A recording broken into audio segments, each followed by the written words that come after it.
Nessa última parte, nós vamos falar das diferentes ordens de espíritos e escala espírita.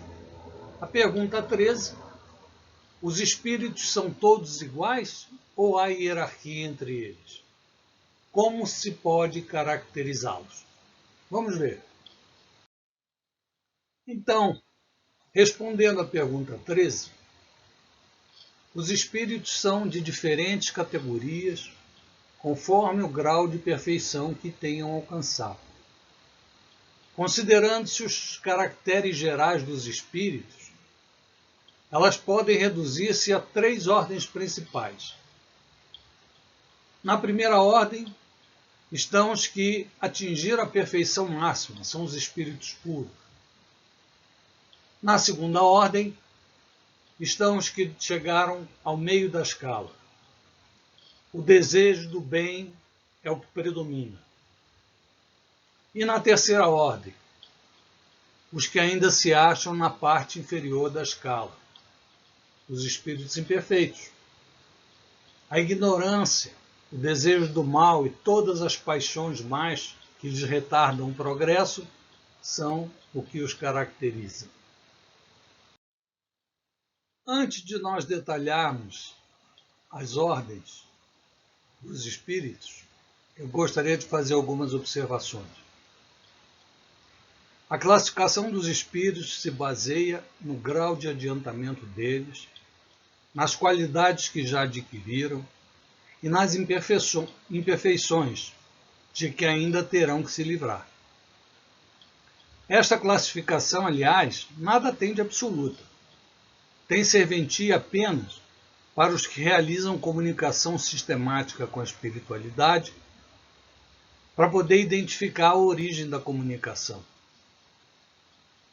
Há ainda uma consideração que não se deve jamais perder de vista: a de que entre os espíritos, do mesmo modo que entre os homens, há os muito ignorantes, de maneira que nunca serão demais as cautelas que se tomem contra a tendência a crer que, por serem espíritos, todos devem saber de tudo.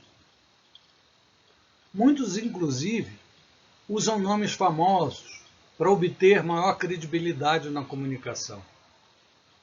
Mas Kardec conseguiu identificá-los e não considerar as suas comunicações. Estou apresentando um rápido detalhamento destas ordens, só para termos uma noção da diversidade de espíritos que existe no orbe da Terra. Não precisa decorar.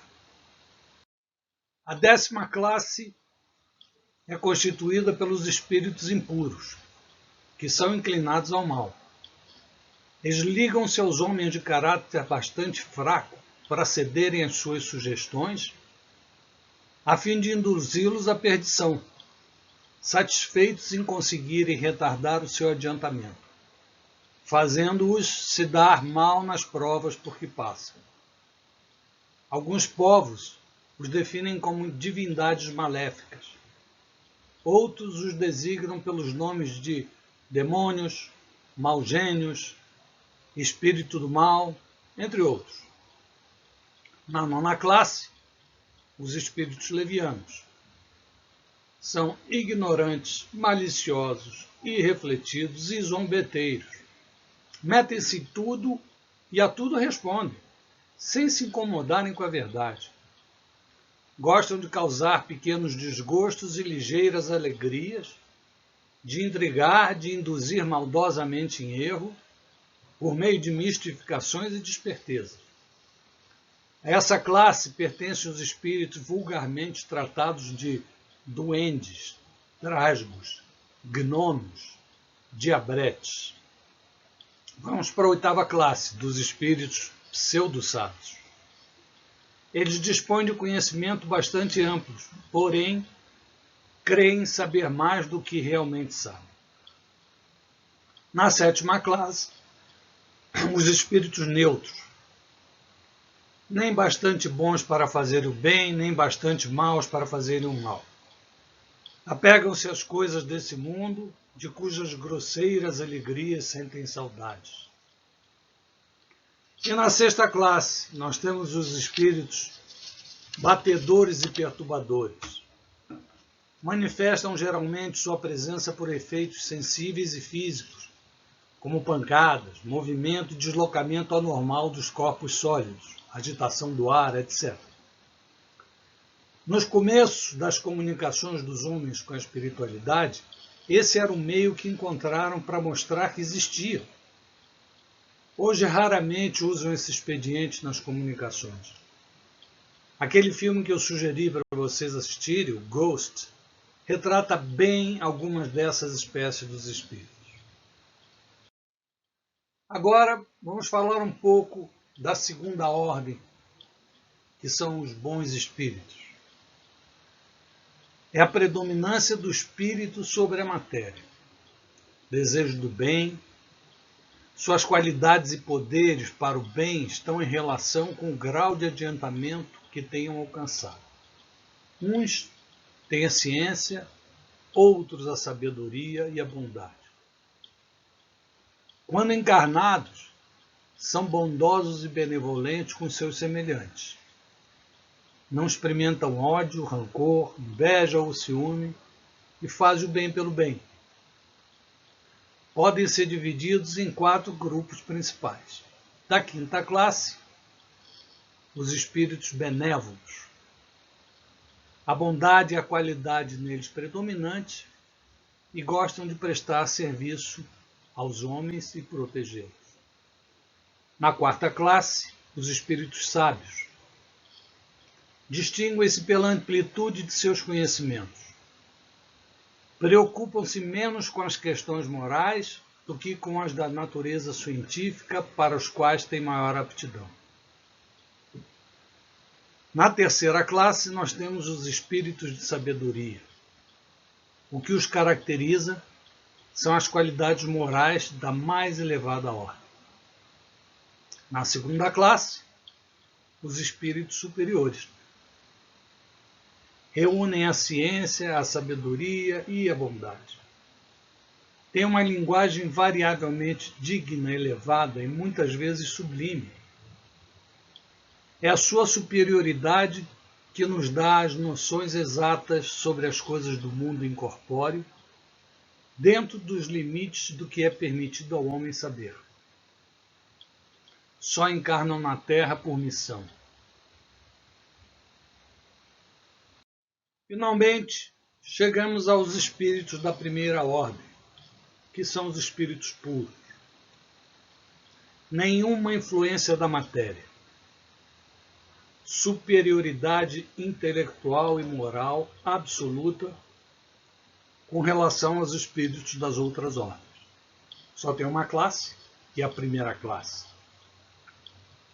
Os espíritos que a compõem percorreram todos os graus da escala e se despojaram de todas as impurezas da matéria. Tendo alcançado a soma de perfeição de que é suscetível a criatura, não tem mais que sofrer provas nem expiações. Não estando mais sujeitos à reencarnação em corpos perecíveis, realizam a vida eterna no seio de Deus. Gozam de inalterável felicidade, porque não se acham submetidos às necessidades nem às adversidades da vida material. São designados às vezes pelos nomes de anjos, arcanjos ou serafins. E para finalizar essa aula sobre o mundo dos espíritos, eu vou fazer um resumo geral do que nós já vimos. Quando encarnados, o corpo provém do corpo biológico, porém, nós espíritos somos criação de Deus. Não sabemos quando a criação dos espíritos se iniciou, assim como também não sabemos sobre o seu fim. Porém, o que há entre esses dois extremos, que já é de grande amplitude, fomos informados com grande detalhes e precisão pela espiritualidade. O mundo espírita é o principal na ordem das coisas, em relação ao mundo material. Os espíritos estão por toda a parte, na erraticidade. Temos muitos deles entre nós, observando-nos e atuando sobre nós, sem que percebamos. E a matéria não é obstáculo para os espíritos. Entre os espíritos que nos intuem e inspiram, destacam-se os nossos mentores individuais ou anjos da guarda, que são espíritos mais elevados do que nós, que têm como missão nos acompanhar durante esta encarnação, nos protegendo e amparando.